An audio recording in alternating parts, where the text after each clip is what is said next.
if I saw someone on Twitter who added me and said, "Hey Garrett, I took one of your these videos and re-edited it into this thing or whatever." Like, if someone was resourceful and did something like that, if they were like, "Oh, I found this interview of you and I cut it up into like your video style," they'd be hired tomorrow.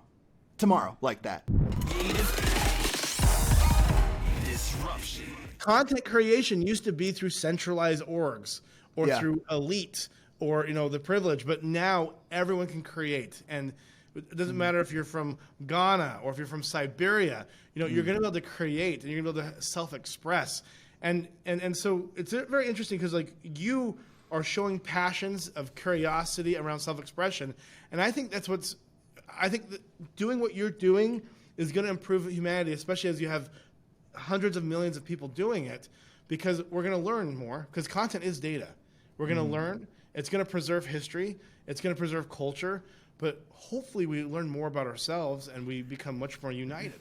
And isn't that about ourselves, about each other too, is just representing things. And by the way, you said I don't want to cut you off. You're on such a wonderful roll. No, I was just saying there's a random music group from Siberia that's indigenous Siberians jamming out on these random instruments I've never seen before, making animal sounds, and it's fucking awesome. Isn't that nice? And I would have never learned about that if it wasn't for TikTok. Oh, that's incredible. That is oh my goodness. You're right for bringing that up. Those moments on TikTok where you go, thank God for this person. This is the coolest thing I've ever seen. I didn't know that I wanted this as bad as I wanted this. So that's like a really, really cool space. And I love that you found that. And you're right. There is just so much room at the table. And what's kind of funny is that even like the big tech platforms are telling us that there's a lot of room at the table, but not enough like content creators. Because when you go into Instagram, it's like, do you want to turn this memory from 2018 into a reel? You're like, I mean, personally, I'm like, no, I'm okay. Like, no disrespect to Instagram, but I'll go ahead and make something new. I post it. I always post it. I'm that grandpa that falls for that shit, for sure, every time. Like, I got you here. I'm skinnier here. Done. I love the idea of you just like, look at me from today, this morning, October 1st. No, I don't know. That's so funny. Oh, wow. I hate looking at old posts where it's like where you used to say, Ricky is feeling this way right now, or Ricky can use a coffee. Like, remember how that's how Facebook used to like inspire you to post things? Oh, yeah. Yourself in the third person. It's so awkward when you look back at that today. How are you feeling right now? It's like, you don't care how I'm feeling. You just want my copy. you want my meaty post. You just want that data. No, that's an interesting thing. My gosh. Yeah. Well, so there's just so much self-expression and I talked about this in the last podcast, like the fact that Russian soldiers are questioning going to war because of what they're seeing on TikTok or on Instagram or different places. And it shows that things are changing, and so I'm really excited for this creator economy era of the artist to just keep becoming more decentralized. I really think people like you mentioned that you wanted to be a director, and that maybe that's a failure because you're not. And the truth is, you have a community. You are directing. I mean, you just did a 2-hour video on YouTube. And I'm sure 10 years ago that would have been record-breaking viewership for a documentary type video. That's really sweet. Thanks. Oh my gosh. Think about what's happening. But the truth is, I think the next, and I talk about this way too much, and I'm probably gonna get trolled for this one because I keep saying it. But I think one day you're gonna be able to have your own platform where you connect with your community. And it's all about what you want on that platform. Whether it's products or if it's content, and that you'll be able to self-express and find ways of being able to fund those passion projects maybe that are in film or having a long-form TV series. My good friend Jake Watson and Nico and Sam Puringer, they do Corridor Digital, and they realized that if they do a series of Dungeons and Dragons on YouTube, it's not going to do well. They also realized that it was maybe too nerdy for Netflix or Amazon at the time. So I say nerdy. I'm just describing how they did. But the truth is, they did their own series, Son of a Dungeon, on their own website, and it ended up exploding their growth and exploding their revenues, and they were able to do something that they were just very passionate about. And I think those passion points and being able to self-express in those ways where you don't have to rely on an algorithm or rely on like a central decision maker, I think, that's going to start opening up and flourishing even more. Interesting. And by the way, just as an aside, I got to tell you, there are like, when I say like very few channels that I tune into, I mean very few. Like I could count them on one hand. But Corridor Crew is one of them. I love those guys. Oh, Let's absolutely. Let's go play D&D with them. I play Dungeons and Dragons with those guys. I would love to. No, they're great. I saw their data video, like data visualized video. I love them so much. They represent everything I'm talking about in a way. They're representing curiosity, like in a radical sense, but also that beautiful craft behind curiosity and how much they put into that, and their sense of community. They're just representing a lot of cool stuff I see online, like the opposite of isolation and weirdness. Like they are just killing it. I love those guys so much. So yeah, I drag me into their offices and be like, do something with this guy. I love them. No, they're cool. I'm totally down on doing that. Yeah. I mean, they were some of the first people to do live action film around gaming themes. Dude, oh my, yes, there are like videos that are springing up in my mind right now. They're like, oh my gosh, they did this. Assassin's Creed, they did a bunch of them, which is amazing. They're unreal. Yeah, I love those guys. One thing, I want to ask you, and this is going to be more of you giving advice to a collective group. So, you mentioned what you say to people when they say, "How do I get started?" And you said, "Don't go out and like explore the world, understand what you're curious about, and then that's going to make you and the content that you create." TubeBuddy, which is a platform that I work with, has 11 million creators. Most of them are smaller creators trying to figure out how to make a living with content creation. How do they do this and stay consistent with this hustle where they can still be purpose-driven but also make a living? Like, what advice would you give that group? And again, you're not going to have like an answer that's going to answer for everyone, but how would you like answer that from your perspective with your experience? No, I mean, I feel like I can to a degree. It's funny because I will say that what I was saying earlier definitely applies to a much younger person, like under 20 sort of mentality when it comes to like, hey, you you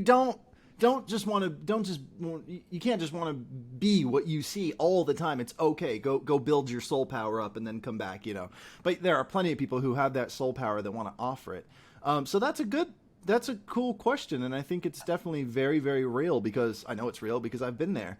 There were times when I was like working at Funny or Die to where I was really grateful for what I was doing, but to where it was just so hard to create things. Like I would make videos, I would make Instagram posts, I would make Instagram videos. I would do so many things that there was this very particular brand of angst that came with it and sadness because you're putting your best out there and you're trying as hard as you can and not seeing any viewership of it. And you're like just believing in yourself blindly, like, I know this is good. I know this is serving a purpose. I know that someone wants to see this.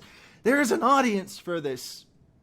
And the answer is endurance.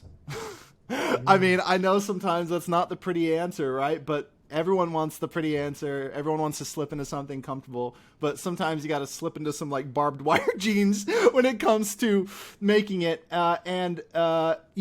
There's a pro and a con to everything in this world. Oh, it's going to be so easy, right? Everyone can post online. Everyone's a director. Everyone's a creator. What does that mean? That also means 2 billion creators, 200 million creators. That's okay. But it's going to take a while for the cream to rise to the top, for the stuff that's going to be seen to be seen. Mm-hmm. And no matter what it feels like, when I say cream rise to the top, I'm not saying it has to be of a certain quality in order to be seen. We all know that that's not the case. Mm-hmm. However it gets seen is however it gets seen. But endurance, I mean, honestly, endurance is the answer to that at the end of the day. Now, of course, there's so many subtle nuances to what that means, endurance. That also means, like, sitting down with someone and not getting so in your head, too. Like, okay, here's something I can say. There are so many friends. I'm almost exhausted of having to do this. There are so many friends that I believe in that are so funny and so good on camera, or potentially, that have the most specific fields of knowledge, and I just want to shake them and be like, please start creating. Please start. A lot of them are like very broke as well, just straight up. And I'm just like, you don't understand how easy it will be when you get started. When you start putting your best self out there and start making this stuff digestible, fun to watch. Good. I was like, it's going to be like a if you build it, they will come situation, like Field of Dreams stuff. Mm-hmm. The most dated reference on the planet. Everyone like, what? I used to watch that movie when I was a kid. No, but yeah, it's just a matter of, I know this is a bit of a messy answer, but sitting down with people that you respect creatively is a huge deal. And a lot of people will respond. Like I've gone out to coffee to people who are just like, hey, I'm doing this. Here's my stuff. Like, can we have coffee? Met them at a party. I love what you do. Can we talk about this? I love it. So I would say if you're out there and you're feeling frustrated that your stuff isn't getting seen, don't be so in your head about it. Go meet with someone that you respect and be like, hey, what do you think? Because I've done that to people for the better, sometimes for the worse. I had someone work on a miniseries that was like, oh, so bad. It was like a day in the life of a millennial. That wasn't the exact title, so don't go try to look for it because it never saw the light of day. But it was one of the worst things I've ever seen in terms of everything. So I know it sounds so harsh, but it's okay because I'm not naming names. But, you know, that person asked me, what do you think is the release plan for this? What do you think is the strategy? How should I go about this? And I said, the strategy is burying this and moving on, you know? And then, of course, maybe someone else could tell him, oh, no, put it out there. It's the best thing you've ever seen. And honestly, I hope they did put it out there. I don't know. I never followed up. But point is that it's good to have input. It's good to have input. Like, sometimes you don't realize how in your head you are. I work with a guy named Andrew Sawicki. He's sort of like my right-hand man when it comes to everything I do. And the value that comes from not just being in this cage and just being like, does this make sense? Is this scary? Does this work? Does this title card work, you know? So open up to other creatives too. Find the ones you respect. And, oh, here's the other thing. Use your resources. There are so many people out there that are not using their resources that it's mind-blowing. Like, they want to take all the good stuff. They want to pick all the fruit from the tree of how easy it is to create nowadays without ever being like, wait a minute. I can't just pick fruit from the tree. I can, like, climb it and get a really interesting vantage point. Reach out to the people that you follow on Instagram that you think are cool. They see their message requests. Like, I was watching a TV show the other night and reached out to the showrunner. I was like, dude, you're amazing. Thank goodness you're doing what you do. Instantly, he was like, thanks. That means a lot to hear. I reached out to that main actor of the episode too. Hey, man, this is cool. And I know I have the verified thing on my side as well. Yeah. But I'm telling you, I was doing that long before. When I first moved out here, I started working with all my matinee idols, favorite directors, not only meeting them, working with them. And that was a really cool thing because I just reached out in sincerity. So don't be afraid to send cold emails, like or Instagram DMs or at somebody on Twitter. It's cool. Like, use the internet. Use it. Yeah. So basically, what I'm getting from this is endurance. Yeah. For these creators. Get as much input and feedback as possible. Yeah. And then 3, hustle to find the resources around you to help you out. Resources. That's like the main one. Here's a great example. If I saw someone on Twitter who added me and said, hey, Garrett, I took one of these videos and re-edited it into this thing or whatever. Like, if someone was resourceful and did something like that, if they were like, oh, I found this interview of you and I cut it up into like your video style, they'd be hired tomorrow like that.